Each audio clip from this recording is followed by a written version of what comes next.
Recording. Well, hello, Brad. Hello. It's going to be such a great conversation today. I'm talking to Brad Edwards about his book, The Reason for Church: Why the Body of Christ Still Matters in an Age of Anxiety, Division, and Radical Individualism.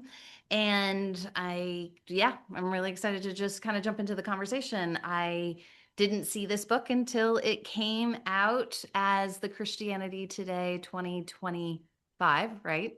Or I is it think that's right. 2026? I don't know. They always kind of order their It's on a fiscal year calendar, actually. No, exactly. I have no idea. I know. So your book came out in 2025. It Yes, could possibly be the 2025 Book of the Year or we'll go with that. 2026. And it, okay, we'll go with that. Yeah, Book of the Year award. So congratulations. thank you so much. And as we were chatting on offline before I started recording, you said, I didn't think anybody would want to read this book, and so I was quite surprised Yeah, by the award. yes. So, I mean, tell us a little bit about, I guess let's just start there actually. Hmm. Why did you think that people would be maybe uninterested or even hostile to reading a book about the church?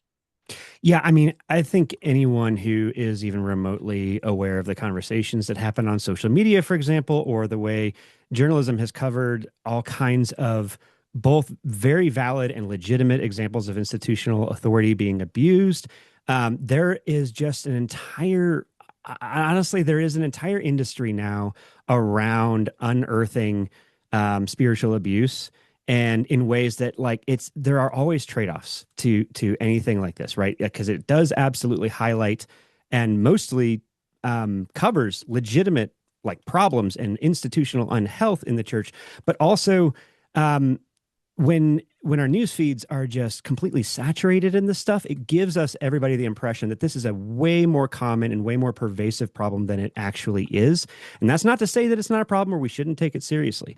But that is the reason why that is such a popular and kind of viral topic is because it's tapping into this cultural reality of individualism that's right there in the subtitle that we our default is to want to achieve our dignity, value, and worth rather than receive it from anybody else.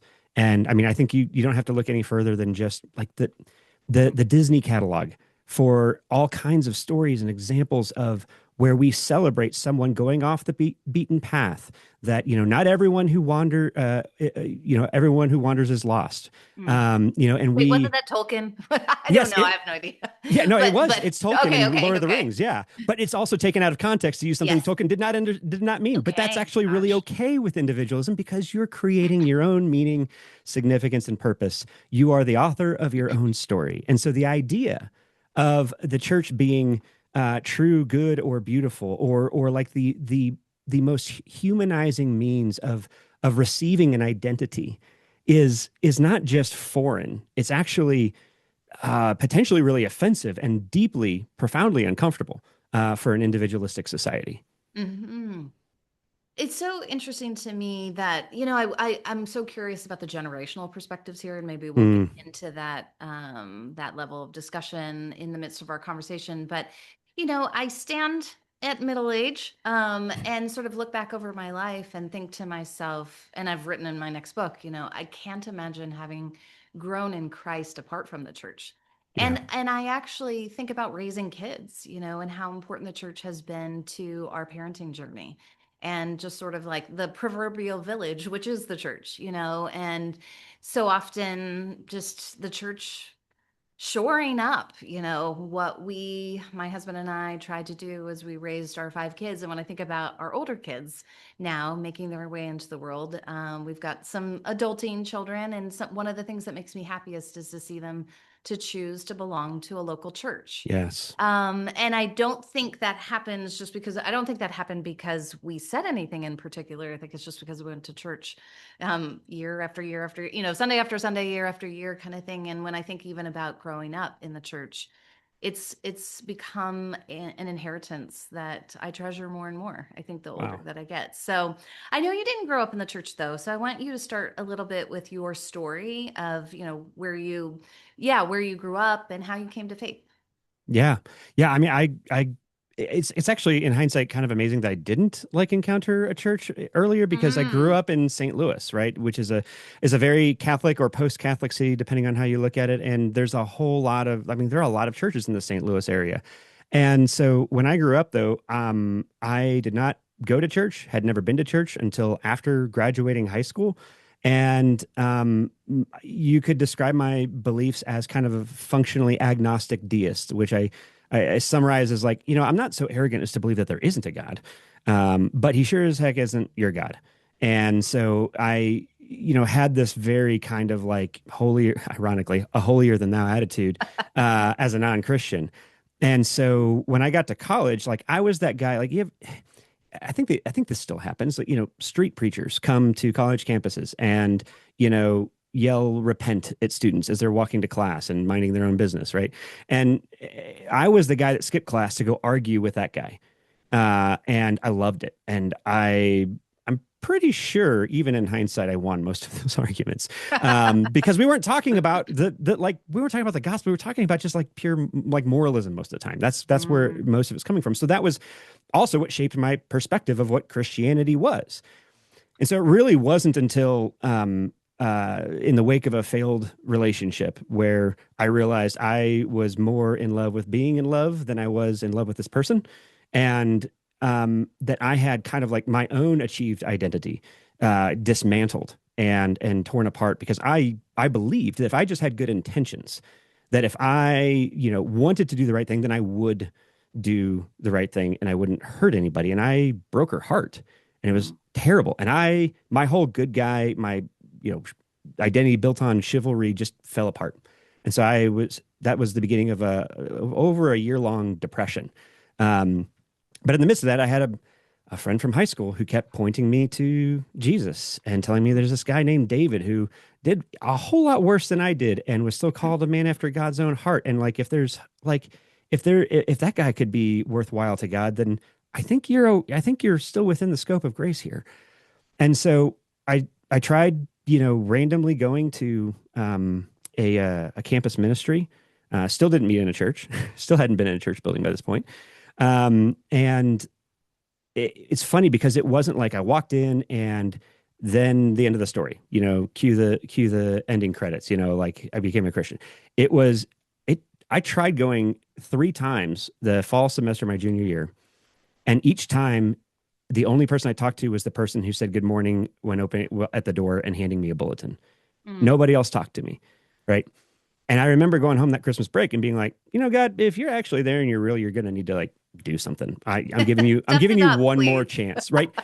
Again, with the like pretty arrogant, holier than thou, even holier than God, right?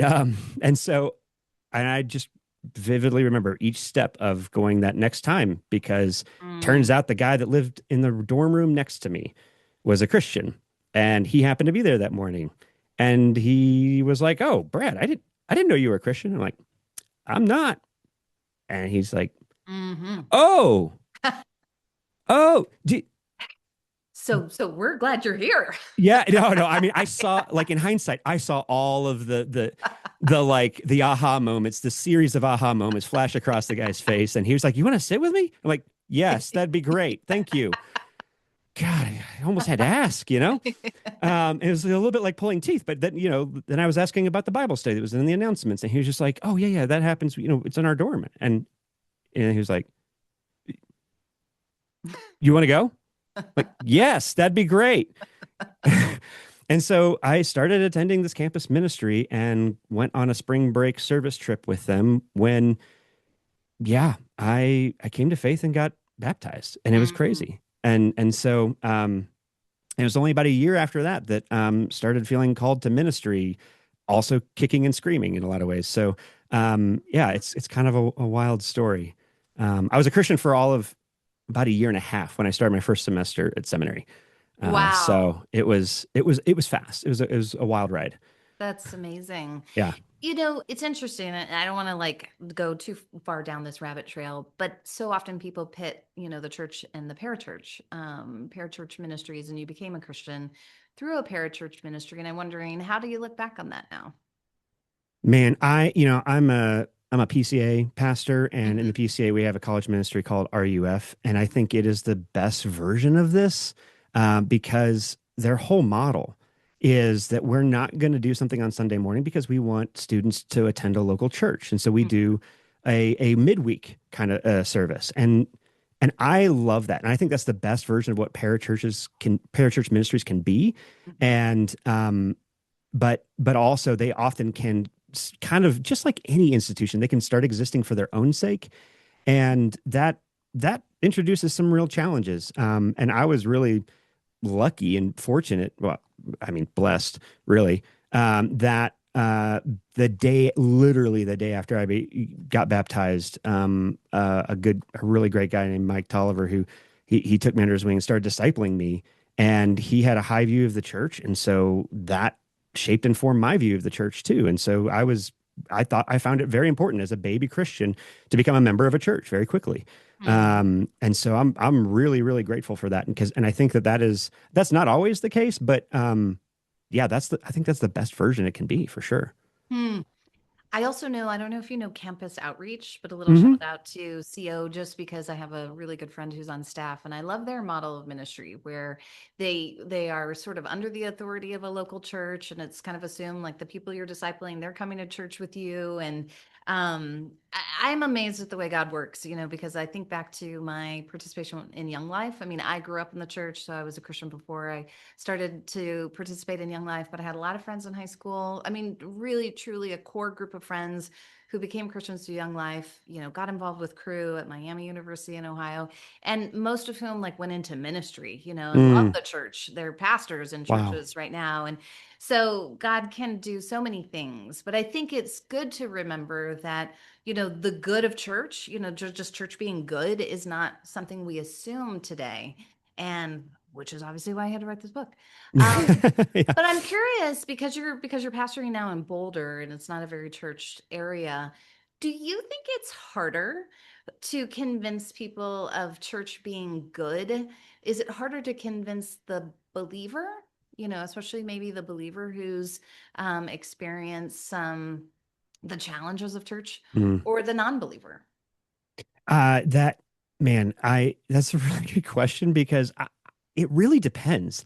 On the whole, I think it's probably just as hard because I think we're all living in the same like hyper individualistic society.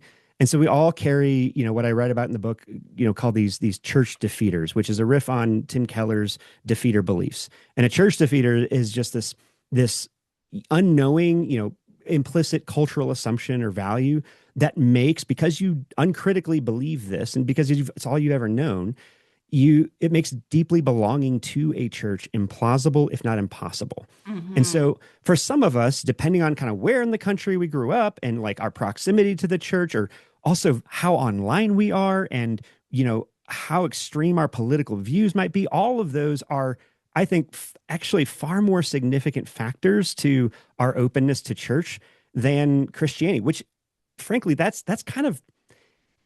pretty damning of the church's track record, the modern church's track record, in terms of like we have communicated to people and reinforced that idea in the name of reaching them, Mm-hmm. and because we don't want to alienate them, we just agree with that value and we never critique it, and that long term and down the line, never mind generationally, but just with for individual believers, that can go just so badly.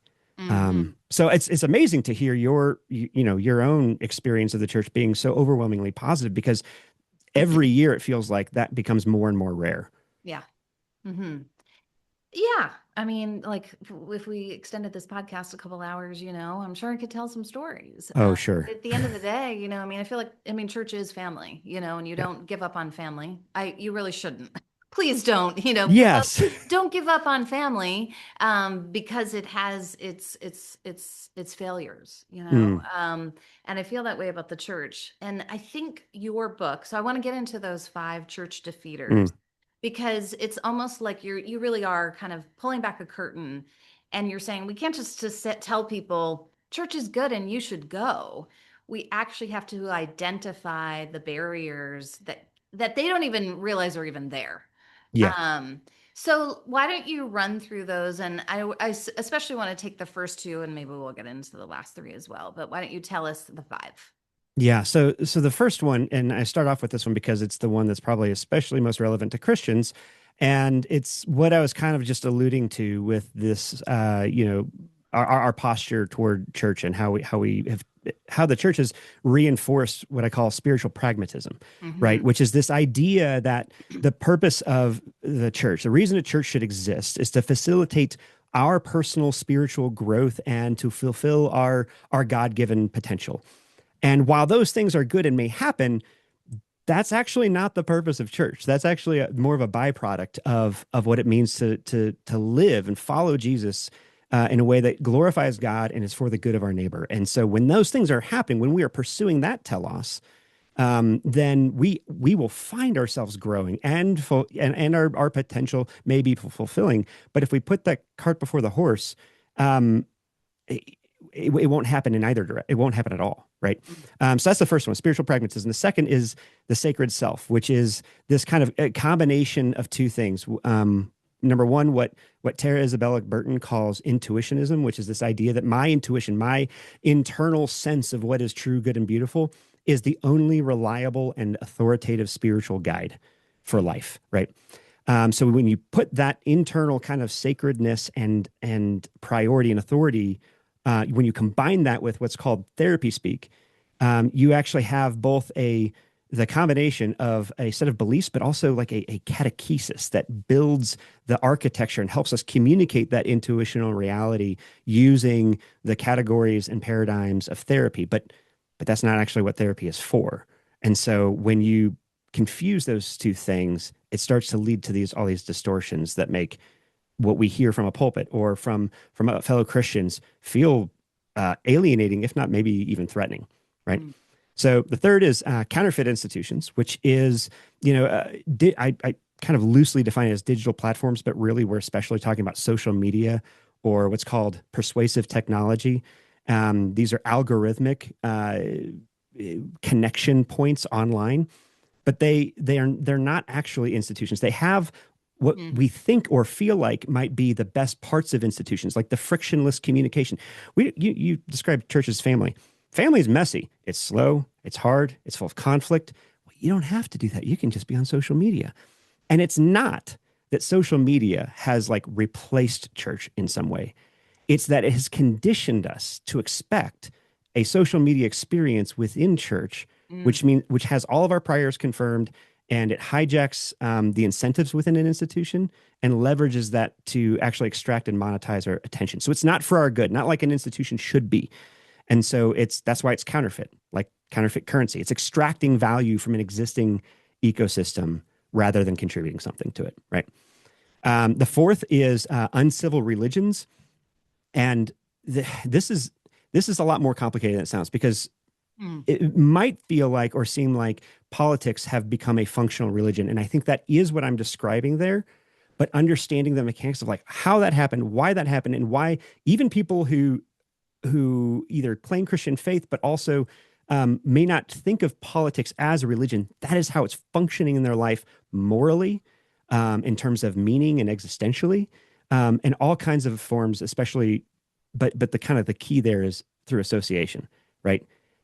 A big like I think the probably primary symptom of someone who is implicitly believing in uncivil religions, i.e., politics as a form of religion, are people who refuse to associate with people who differ in their political beliefs, right? Mm. That's the key sign, right? If you can't even relate to someone, that's the church defeater, right? Then the last one, with great fear and trembling, is this idea of virtuous victimhood, and virtuous victimhood is it is the result of and also the fuel for how power has replaced trust as a currency for relationship. Mm. And we navigate that because when we don't trust an institution to steward power well, all that's left, the only way, in at least in our culture and society, to get other people to act in our interest in the way that a mediating institution would, is actually to weaponize or at least instrumentalize compassion, right? Compassion becomes a source of moral authority, and it frames good guys and bad guys. And I have to be the victim because victims are blameless. And that's how I get people to act in my interest because I am virtuous enough to do so, for you to do so. But there also has to be a villain, right? Because power differentials are inherently harmful. And so in order to get somebody to help me, I have to like frame my plight and my needs in this way. But there are so many problems with that, not least because most often when we encounter that, especially online, we never have the whole story. And we don't have nearly the insight into a situation that we think we do, and that a Mm. digital platform, especially, but not only, would lead us to think that we can. So we may have one or more of those. We may be implicitly believing one or more of those church defeaters. It may even be all five, and to some varying degrees. But Hmm. what's helpful, I found, about organizing, this huge category of like radical individualism into these kind of subcategories is it provides a map and a bit of a dashboard for understanding, like, okay, Mm. where what are the things that I especially struggle with, and if you can trace it back to one of these, it's going to be really, really helpful to see and understand that actually maybe my experience of church or my hesitancy about church is less about what I think it is, and it's actually more because I've been shaped and formed by a radically individualistic culture that I didn't even know that was happening. And so it Hmm. actually gives you more agency in the midst of it, ironically.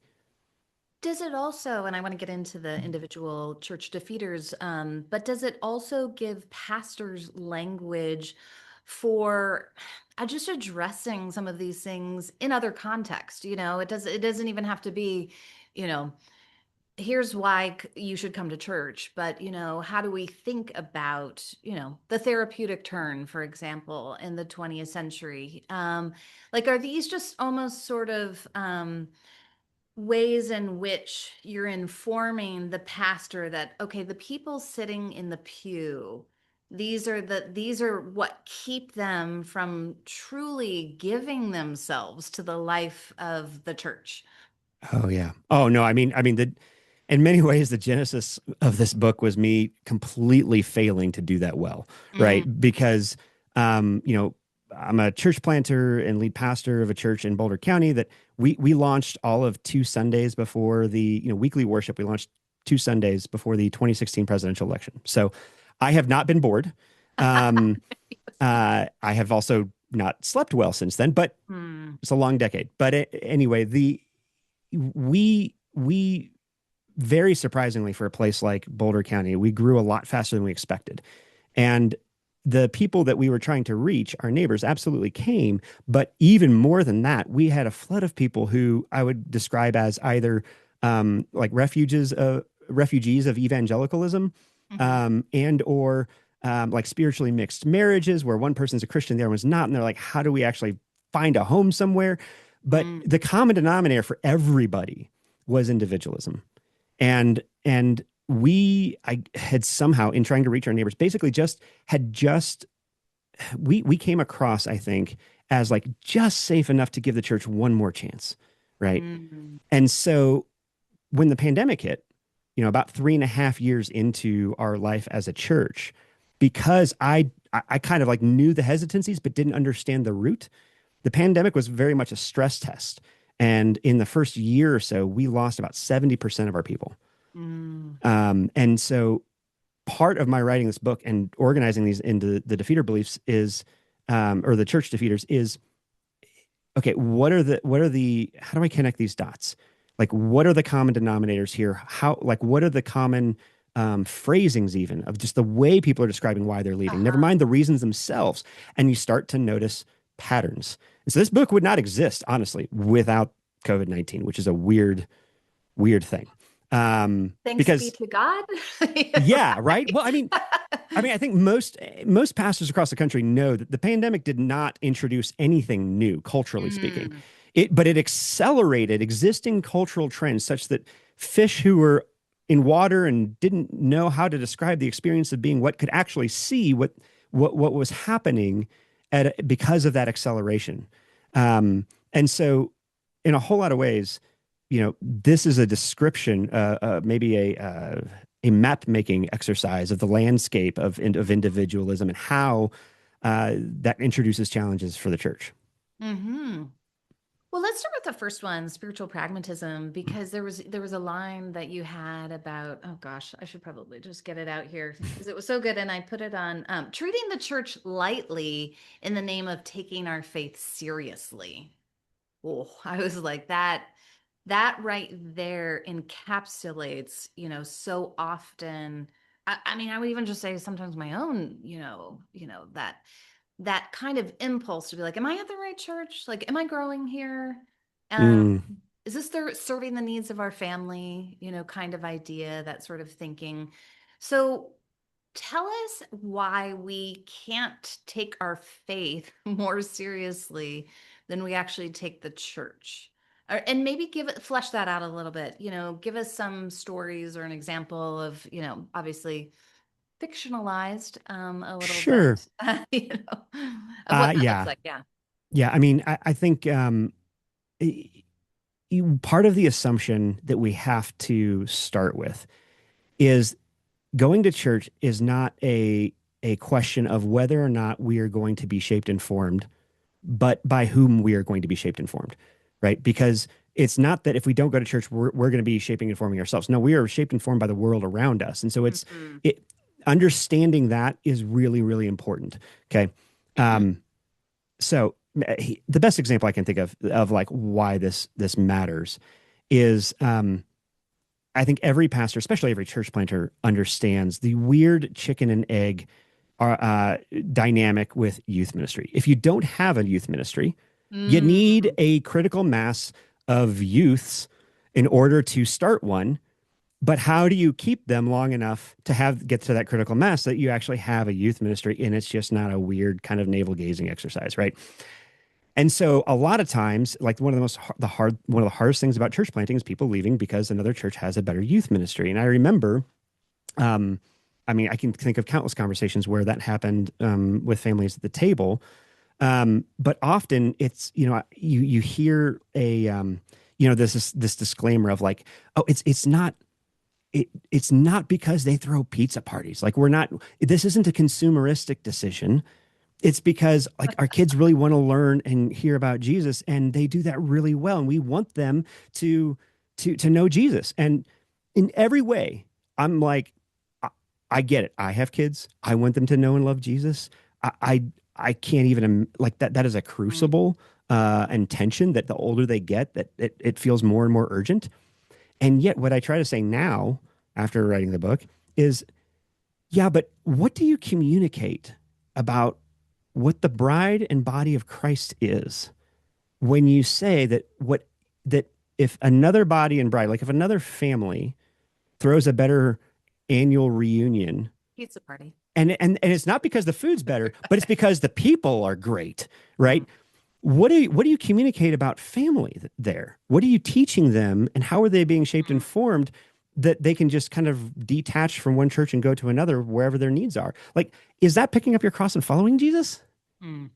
Like it, I would argue it's absolutely antithetical to it. Mm. And not only that, but like even if you're thinking about it's really a trade-off of short versus long term. Because even if you're right and that church does teach your kids better, absolutely. And like for a church plant, like I'm assuming that's the case. If they have a youth, Yeah. right? Like we Right. we finally have a youth ministry as of this last fall, right? Like so that's very recent for us, Hmm. and it's going great. But even like let's just assume that that's true. When they graduate high school and are off in the world, and maybe it's not just a church that makes them feel closer to God, but maybe it's something that's not a church. Maybe it's political activism. Maybe I'm in Colorado. Maybe it's just being in the mountains. Maybe it's Buddhism. Like that that Mm. that reinforcement of even if it's not on a surface level consumerism, it is on a deeper level a me centered faith that you're reinforcing there, because the church shapes and forms, and that's actually very countercultural to actually prioritize to devote yourself to a church even when you're not getting fed, because it is actually like if fasting is a spiritual discipline, it can't just be applied to food. Like God Mm. can meet us in our spiritual hunger as well as our physical hunger. And Mm. we will learn something in and through that. I mean, otherwise, we wouldn't have the Psalms. Amen. Oh my goodness. Well, it's funny because I'm thinking of just sort of tangentially, but the John Wesley prayer that we pray at the beginning of the year. I'm also in a PCA church, and although I know Wesley is not Presbyterian and Reformed, but and it's their part of the prayer is let me be used by you, let me be Mm, laid aside for you. And I think about the kinds of like the hungers and the appetites that we bring into the spiritual life that aren't really about Jesus and glorifying God and really just about sort of improving our sense of like well-being and sense of purpose and am I willing to be laid aside for Jesus? Am I willing to, attend a church that may not necessarily serve all my needs? And it's interesting because the youth ministry thing is actually, I think, a very perfect example. We were in Toronto for 11 years. We attended a downtown church that was quite young. And we were sort of like the family that had the old, I mean, we ended up with a kind of critical mass about the time that our third was entering into youth group, but our first two children really weren't able to participate in youth group. They just didn't really have it. There were some key friendships that they developed, but I was really encouraged by, I think it's a study that was cited, I want to say either by Kara Powell or possibly Sticky rooted. faith. Yeah. What Yes. is that it? Like where Yep. it's what actually one of you'll probably say it better than I will, but sort of an indicator of whether or not your child will persevere in the faith. It's not Yes. whether their youth group was amazing, but how many adults knew them within their church Yes. congregation. Do I have that right? Yes. No, that's exactly right. Yeah. We are, this is just another area. And I did not write about this in the book, but it is absolutely a kind of connected spoke of that first chapter. We have like youth groups, never mind youth pastors, did not exist until the early 70s, I think. Hmm. I mean, until that point, the church did pretty okay without a youth pastor, right? Or youth pastors as a whole. And I'm indebted to Anthony Bradley on this, who's like, this is a frequent rant of his. Um, but like when I see, like, I think this is especially true for boys, like teenage boys, like you have plenty of opportunity to interact with your peers everywhere. Where else are you going to get a guy 20 years older than you investing Mhm. in you because he genuinely cares about you and he's not your parent? Mhm. Like in Boulder County, where nobody who is here is from here. I mean, there are a handful. The natives in my church will correct me if they hear this. Um, but but like that, the church is the only place that happens now Mhm. anywhere. And Right. and also like to go back to this how like fulfilling your God given potential. I mean, we only have a handful of boomers at the table. And I thank God for them because they are not getting fed very often, but they are pouring themselves Mm. into other families. And I think if you ask them, what do you feel satisfied? Do you feel closer to Jesus? I'm like, yes, Mhm. absolutely. Like we're so glad we're here. Like it's amazing. God knows what we need more than we do. And Mhm. I think that when we start putting when we start saying that God can't meet me in this unmet longing, that it has to be in this particular way, we're really we're saying our needs are actually more powerful than God. Mhm. The other thing I would note, and there is a question in here too, but as soon as you start to sort of approach church from a consumeristic landscape lens, I guess, it's like, well, which consumer matters most? Is it Oh me? man. Is it my husband? Is it my children? Right now, we take my mom who has Alzheimer's to church with us every Sunday. Mm, Is it her? So you actually have a lot of competing interest if you're to consider sort of each individual consumer within a family unit. Like maybe I like the women's Bible study, but maybe my husband doesn't like the preaching, but my mom, found a friend, but there's no youth group. How do you make all of those decisions? But I think that is a question for people is at what point is it legitimate to either mm, leave a church or what are the relevant questions you ask when, like we did, moved from Toronto to Cincinnati 4 years ago because my mom was ill. relevant questions do you ask in the search for a church? So those two questions, when do you know that you're leaving a church for some more legitimate reasons? And what questions do you ask in searching for a church? Man, this is a really difficult question to answer in part because of just how tied up good and valid are hard to distinguish from essential and ultimate things, Yeah. right? Um, a good reason to leave a church is if it's not preaching the gospel, right?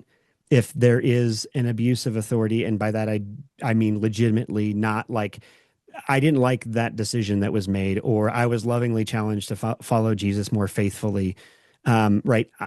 You know, if you need to move for a job, and it's the difference between providing for your family, like those are all good reasons, right?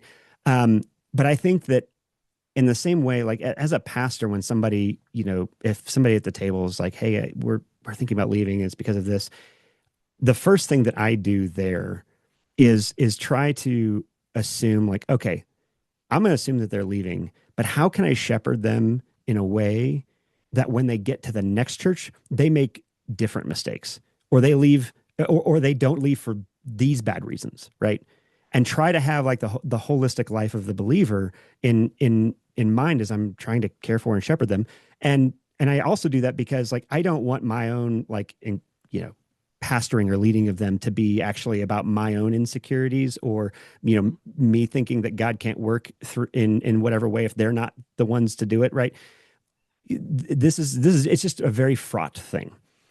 Yeah. But what I would say is that um right, if if our call, and Jesus sums up the entire law as the, you know, in the greatest commandment of loving the Lord with all our heart, all our mind, soul, and strength, and the second is like it, our neighbor is ourselves. If that church is helping you to do those things, even if fitfully but faithfully, then we need to be examining our own motives and asking the question of like, is this, am I actually, am I discounting Jesus' ability to meet me and to grow me despite my longing and my desires being unmet? Because it's very possible, two things I think are really important. One, that our desires and preferences need to be demoted, and Mhm. Jesus's desires and preferences need to be promoted in our hearts, right? Because that's a lot of times that's actually what's going on there. And we think that changing a church is actually going to help us to still follow Jesus, and yeah, we can maybe avoid that, but that's often not the case. When somebody is leaving a church, um, especially if they're in the midst of like circumstantially in life having a really hard time, that's a major red flag for me of like, we actually have so many options and we're so used to that kind of consumeristic posture that we leave right at the time when Jesus is actually ramping up some of the pressure, and we're on the cusp of like a profound transformation. Like that's one of the most difficult things as a pastor, is realizing that like, man, if you would just stay in it just a little bit Mhm. longer, this idol that you're operating out of would be torn down, and you wouldn't be, and also you have to go restart this and rebuild this all over again. And when we're in that place, it's hard to see that. And it's really important, like both for pastors to kind of help people see that, knowing that in holding up that mirror, even graciously and lovingly and gently, it's probably going to confirm their exit, but it's actually still good for them, because this is we can't fix this problem with one conversation. There's no way. Hmm. Staying, I think the fortitude that's exercised in staying in some difficult things, growing as you kind of bear up under challenges, even the challenges of relationships within church and disappointments within church, and all those exist. I want to kind of go. I mean, we could talk so much longer about that one, but going to the next one about the sacred self, because this Mm, was like, I would say this was probably the biggest aha for me, was to see that catechesis that you sort of laid out. And I think you yeah. read Mark Sayers, you kind of quoted from him. Jake Meter, I guess, also had a little bit to do with that in the Mirror Orthodoxy article. But just this idea of the way that we've been fragilized. Mm, And because of this fragility that we have and this desire to kind of keep ourselves safe at all cost, then we don't want to risk on church, these mm, relationships that require us to be known in vulnerable ways and receive help when we need it and give help and be lovingly confronted when that is required and as it always is.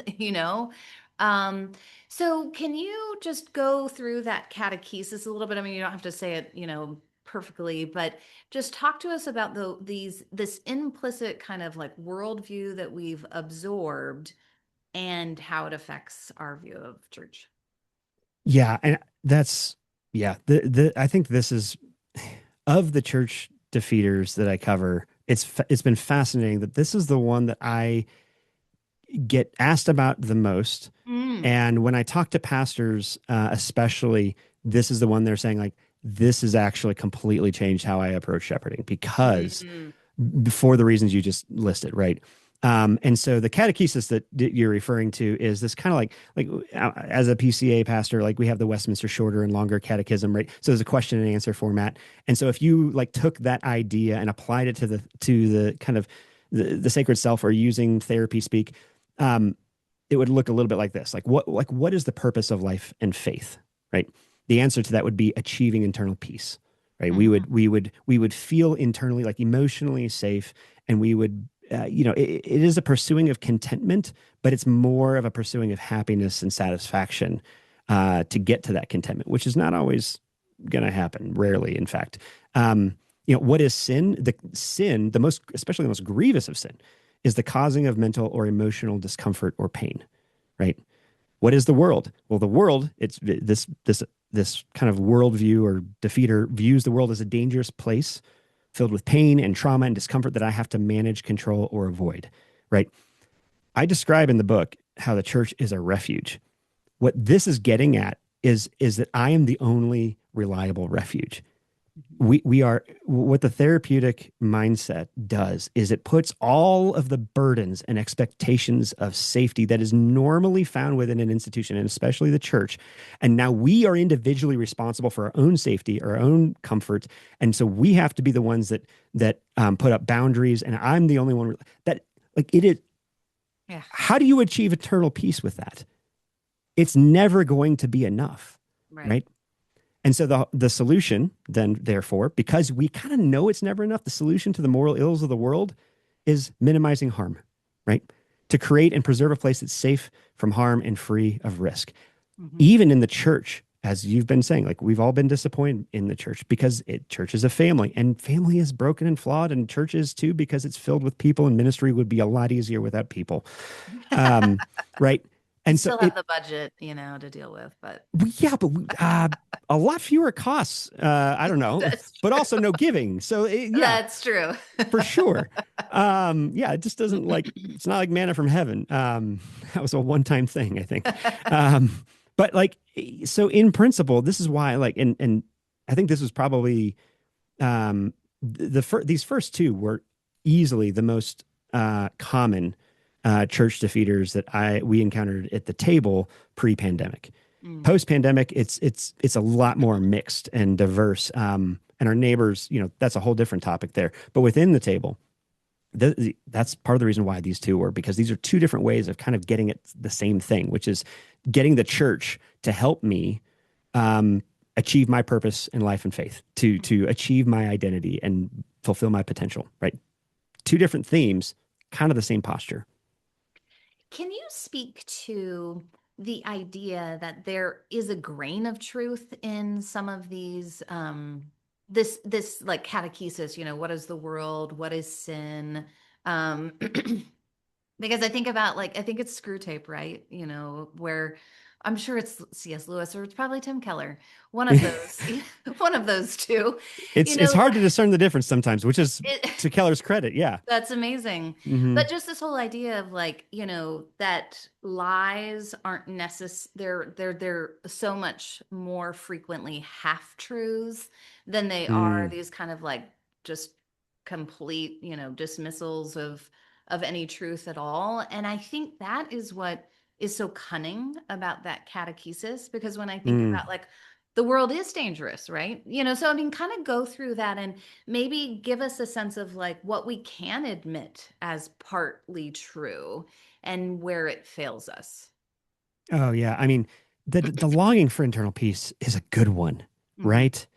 And but in the same way that like for spiritual pragmatism, fulfilling our God-given potential is a byproduct or a fruit of following Jesus and not the thing itself, right? Hmm. Same thing with the sacred self. Internal peace, if that is your telos, if that is your purpose, and if that is if apart from that you have no significance or meaning in life, then you have made internal peace and not Jesus the telos. And that's the subtle twist there. And like there are so many ways and times where like I use Jesus for my ends, right? Yes. Like all of us do this. That's why sin exists as a category in scripture, right? It's there to help us see when that's happening. The hard part and the dangerous part with the sacred self is because when you locate the authority, the spiritual authority internally, that Mm. intuition I was talking about it just a minute ago, then there is no way to ever have that corrected or changed or contrasted with, because your truth is your truth and therefore it's the truth, right? And so kind of the way I try to describe it in the book is like, you know, if you've ever been to a cathedral in Europe, or there are some places where if you're a visitor or a tourist, you are not allowed to go, right? Like that is a sacred and holy place. When we do that internally with our own hearts and we tell people who know us and love us and are for, like, again, fitfully, but faithfully, trying to like help us grow and to love us well. When we tell people you're not allowed in here, how are you ever going to be able to see things differently if you need to, right? Mm. And so what therapy speak does is it kind of functions as the signposts that say do not enter. It's the Mm. architecture of the sacred self, because otherwise it's this kind of formless and void thing internally that like how do you even put words to it? And so therapy speak is using therapeutic categories that were created in the specific context of a counseling session. We repurpose them for something they were not meant for, and we use those things to build the architecture of our sacred self and to signal to people and communicate to people our truth, right? But when we do that using therapeutic language instead of biblical language, we lose all the things that biblical language was designed for as well. And we start importing things into spirituality that is actually just it's merely therapeutic, right? So maybe a good way to just like frame this to help see the difference here is like good therapy is good, right? Mm. I am not saying don't go to therapy. If you need to go to therapy, go to therapy. I don't think everybody needs to go to therapy, but it's not a bad idea, right? There's a therapist at our church who when I was writing this chapter was like, hey, I want to run something past you because I feel like this is an implication. And if I'm right, then you probably have experienced this. I said, do you ever feel like your clients, who for her, she's a Christian, but most of her clients are not, do you ever feel like your clients expect you to function as a priest? Oh. And Wow. I was like, I said, I don't want to describe what I mean. I just want you to tell me if that shoe fits. And I was on the phone with her. Silence. She said, I have not had anything explain something I have been trying to put my finger on as powerfully as that. Mm. She said, yes, they expect me to mediate truth for them. That's what, and I don't know. That's not my job, Mm. because but it's a blurred line, because when we expect, when we're sourcing that truth, that goodness and beauty only internally or primarily internally, that is how we are. That's how we're using therapy Mm. as a mediation with the divine. Mhm. That's not good for us. It's literally spiritual narcissism. And the opposite happens too. You describe in your book where the people go to their pastor and they want their pastor to be their therapist. So Yes. describe that. Oh man, yeah. I mean, in that chapter, I talk about a friend who has a dual MDiv and master's in counseling, and is very trauma informed, I think is the technical term, right? And I share a story that he told about how there's a couple he was trying to counsel, and it wasn't going well, in part because he realized that they were expecting him to function as a therapist that's just like pulling out the truth that's already inside them, not pointing them to a truth that's outside of them, right? Mm-hmm. And in so doing, when he realized this, he said, "Hey, I just, you guys aren't members, but I want to just point something out and ask you how, like, if you want this, right?" And what he said, as a shepherd, this is what I'm doing. I'm pointing to a truth outside of you. And that's going to involve some things that, like me asking questions, as, yeah, maybe a therapist would.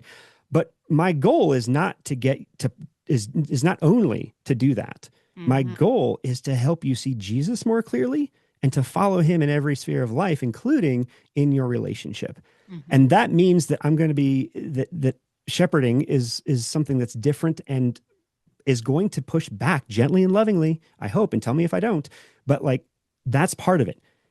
As members, you haven't, as non-members, you have not signed up for that. So let me just ask now, do you want to sign up for that? Mm. And the response was, actually, no, Oh shoot. I I didn't don't. Yeah. did you tell that whole story in the book? Because I'm like, I'm on the edge of my seat, like, oh my goodness, what did they say? I'm I don't pretty know. sure I did. I But think you but I told but the I'm story, but I didn't know if you got to the very end. yeah, I might have left that part out because Okay. because and that's because what that was so helpful for me. I'm like, that is actually brilliant, because what you're saying is, you haven't opted in yet, and so you Yes. do have some agency here, Right. and it has to be your choice. I am not going to um you know challenge you in this way if it's not welcomed or wanted, if I'm not Sure. allowed in that sacred space, Right. because frankly, it's saving everybody a whole lot of time and tears, right? Hmm. By doing that. But it also, I think, in ways that are really wise and important, it actually helped them see that, like, you are asking for something I cannot give you, and I'm not called to give you. Hmm. And it kind of readjusts expectations, at least so that maybe next time, you Hmm. know, there is actually, I'm feeling the need for that because I'm not getting that anywhere else. Maybe they'll come back, right? That's the hope. Right. And so that's also, by the way, like, one of the really hard things about these church defeaters is sometimes understanding what's going on beneath the surface here means that people leave. Mm. And sometimes it means, when you hold up that mirror, again, lovingly, but clearly, they don't like what they see and they don't want to look in the mirror again. And so they don't come back for that. Right. But it's still important. And I don't know any other way to do this, because I, like we talked about earlier, not doing so when the pandemic hit was why 70% of our people left. Right. And I didn't, because I didn't know I needed to, or where to point the mirror, or how to do that in a way that was clear and loving at the same time. So that's the hope, is that it actually helps us do that. After that, it's up to God to do the convicting. Hmm. Hmm. And you hope that relationships are forming in the church where there's a great deal of trust in other relationships. It's not just pastor to congregant, it's congregant to congregant, and a little bit more seasoned congregant to younger Yes. congregant who can lovingly kind of reiterate those messages and also issue that same invitation. You want me to walk alongside you, I'm excited to do that. And do you also know you're signing up for me to ask you hard questions, to celebrate your wins and encourage you in the challenges, and not just to kind of cheer you on, but to spur you on, you know Yeah. um Well, yeah, because so the cheering you on might include, like, hey, you have this weight that you're carrying in a right. backpack, Yes. and you want me to encourage you to keep running, but I'm telling you, you actually need to put that down first, and that means stopping Yes. in the direction that you're going long enough to see it to release it, to let it go. And that actually, again, so much of this is shortchanging long-term growth and Christ likeness for short-term flash in the pan satisfaction and Yeah. progress, Hmm. which is, I mean, at least it's very on brand for Americans. So we're consistent there, if nothing else, right? Oh, that's true. That's so true. Well, a couple of final questions to kind of just wrap up the conversation. I wish we could get into the other church defeaters, but let me just, I'll show your book again so that people remember they should buy it. The Reason for Church. But what would you say is something you wish your congregants knew about Mm, your struggles and challenges as a pastor? man, I mean, I don't. Let me start by just saying, like, I am incredibly blessed to be a pastor at my church. And so I actually, you sent me some of these questions ahead of time, and I struggled to answer this one because I actually don't really personally feel like there's anything that I wish my particular congregants knew. Hmm. And because I have that freedom to do that, right? But I think one thing that I especially hear from pastors and was a significant light bulb moment for me was you familiar with Andy Crouch's book Strong and Weak? Yes. Hmm. Okay. There is one chapter in there that is worth the entire price of admission. And Hmm. it's this chapter on hidden vulnerability. And what he does is he encourages, and I'm an elder millennial, right? So like vulnerability and authenticity, like that's my thing, you know? So like I in many ways am led poorly in the way that he describes in that chapter by by valuing vulnerability so much that I'm uncritically vulnerable. And what he encourages instead is to see vulnerability as a resource that you steward for the good of those you lead, right? Hmm. And in his paradigm of you know, uh, I think he uses the language of authority and vulnerability as a 2 by 2 graph, right? Mhm. He says any a leader of any institution or any size of people, but the higher the leadership level and the more people you lead means that everyone you lead will see you as having less vulnerability than you actually have if you're Mm. doing this right, right? Mhm. Because there are all kinds of things like it's not helpful for our people for me when they ask me on Sunday morning like how was your week for me to be like, man, there are 3 marriages falling apart right now and it's really hard and I honestly don't know, like I'm really at the end of my capacity and competency as a pastor and I'm really hoping Jesus shows up because I'm going to feel like a total failure if I don't save their marriages and that might be an idol. Mm. Like that's not helpful when they're like, Right. I was just asking, like, did you watch the Broncos game yesterday? Like thanks, Brad, for oversharing. Yes. But Mm. understanding, like, if I think if more um, congregants, just average church going people understood that, like, maybe the thing that I really wish this church did better or did at all, you just have no idea. Maybe your pastor's actually tried that and it failed 4 times because those leaders, you empowered them and then they left, or whatever other reasons going on that, like, maybe that's why. But your pastor's not going to tell you those reasons because it's actually not helpful for you and he doesn't want to throw anybody else under the bus. Yeah. So his answers might be really unsatisfying. And that's actually the right decision. Mm. Um, and so that's why, like, that's I think that's probably the other side of this coin that is like, what is a good reason to leave a church? Well, a good reason to not give a full vulnerable answer in that way for a pastor might be for the sake of that church. Mm. And because that's what he's charged with. That's his responsibility. And he's actually shepherding you well by doing that wisely. So, Hmm. That's yeah. really helpful. I mean, I think just trying to understand that a pastor is a shepherd and he's not just shepherding you, he's shepherding a whole congregation and kind of widening our gaze, I guess, a little bit. I want to just end with one encouraging story from your church. It could be it could be anything, something to just sort of leave us with, yeah, I'm experiencing the goodness of God in my church, the table. Mm.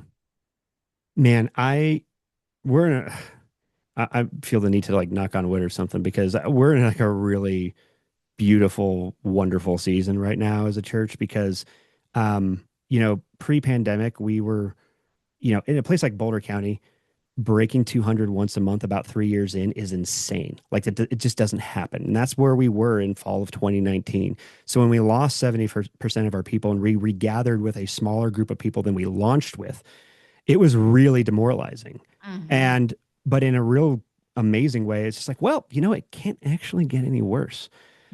So I've got some freedom to take some risks and maybe do this differently. And we did. And it's bearing fruit. And we're we're almost to about, I don't know, 80 or 90% of where we were pre-pandemic, but exponentially more healthy Mm. and deep and mature as a church and as a congregation. And as at the time of our recording this, we're just a couple Sundays away from launching two services because we're outgrowing the space that we're in that we only moved into about a year and a half ago. Mm. So to it's not just like, you know, the recovering those numbers. It's the quality, not just the qualitative difference.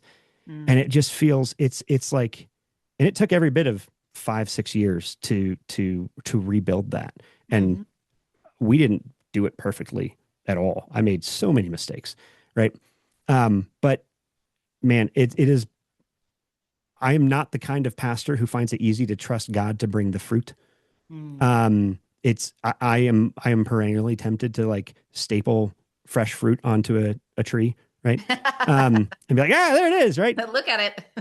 And so like personally and pastorally, I'm just beyond encouraged by that because I get to see the fruit that God is building, and it is a fraction of dependent on me now than it was, you know, 5, 6 years ago. It's Hmm. a huge gift. Hmm. Beautiful.